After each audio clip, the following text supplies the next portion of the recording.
workshop they're doing today is all about rhythm. So if you have a question about anything to do with rhythm, please, we want to know that and want to help you as best we can. So that will be awesome. But please try to keep the conversation to rhythm today. That would help us out a lot. So here's a Facebook user that says, by the way, I'm saying Facebook user, guys, because we still don't see your name. So if you want to tag your question with your name down there, then that would just sound a little more familiar. If you could do that, it'd be cool, because we don't actually see your name. Anyway, are you playing from the wrist or elbow? That's an excellent question. Yeah, and it depends, because again, if you think about it, you're always either going to be moving from the bicep, right, the elbow, you're going to be moving from the wrist, or you're going to be moving from the fingers. And of course, what's happening is every time you move down, things are getting smaller. So when you want a big open strum,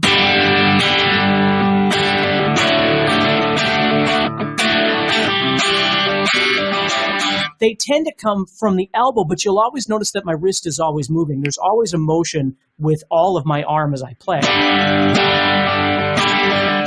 And that way, you can notice, too, that I can add dynamics in when I play by striking it harder and softer in different places.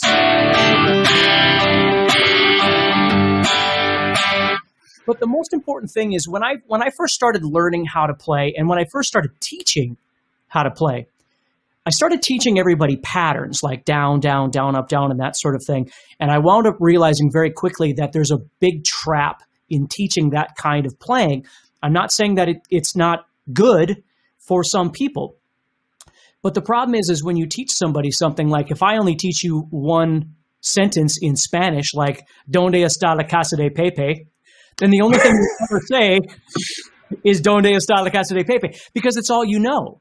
So the problem with strumming patterns is when we get into strumming patterns, if all we do is think about those, when you're trying to play with other people and things like that, you're not thinking like pattern 17 or pattern 32 or pattern 14A. You don't think that way. When the music starts, you start feeling the rhythm, you start feeling the groove, and then you decide, what am I able to add in over the top of this, right?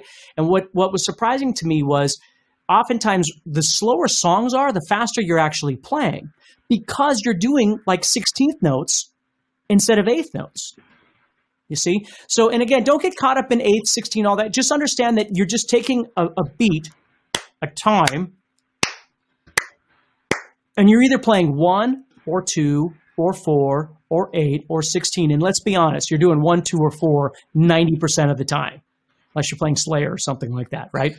Otherwise, you're doing 1, 2, or 4 all the time. Well, the faster the tempo gets, let's say I take my tempo and I move it up to 140. Well, your singles are already this fast. Now your 8s are here, which means your 16th notes. You see, so the song gets faster, but that doesn't mean that we're going to strum all that, you're not necessarily going to do that in your song, right? So if the song is 140, the first thing I think is, well, what's going to be most comfortable here?